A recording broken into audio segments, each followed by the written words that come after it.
भारत की पावन भूमि पर अनेक संत महात्मा हुए हैं, जिन्होंने अपने जीवन से मानवता, प्रेम और विश्वास का संदेश दिया।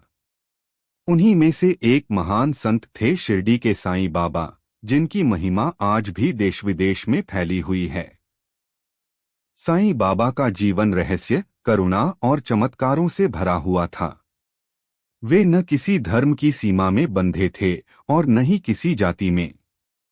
उनके लिए हर इंसान समान था।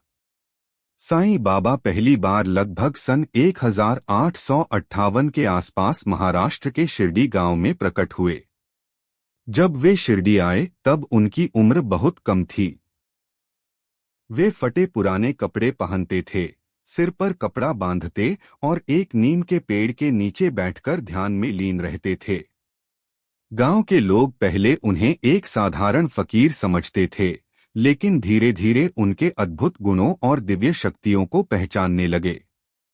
साईं बाबा अक्सर कहा करते थे, सबका मालिक एक।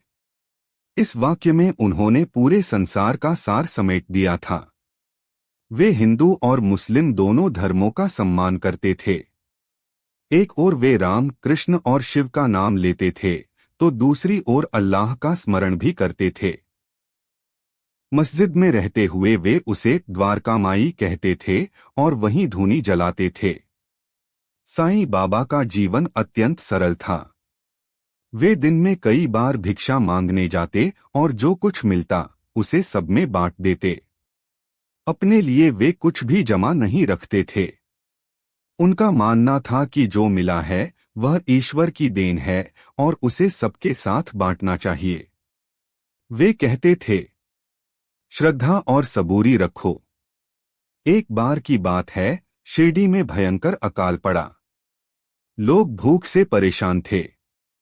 तब साईं बाबा ने गांव वालों से कहा कि वे ईश्वर पर भरोसा रखें।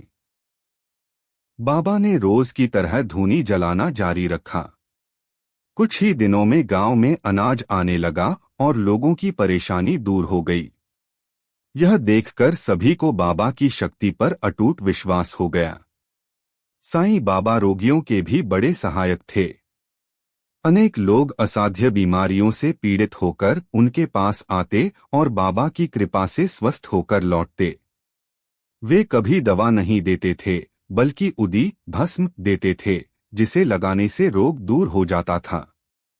आज भी लाखों भक्त उदी को श्रद्धा से ग्रहण करते हैं।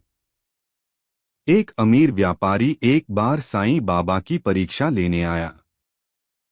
उसने सोचा कि देखो यह फकीर सच में महान है या नहीं।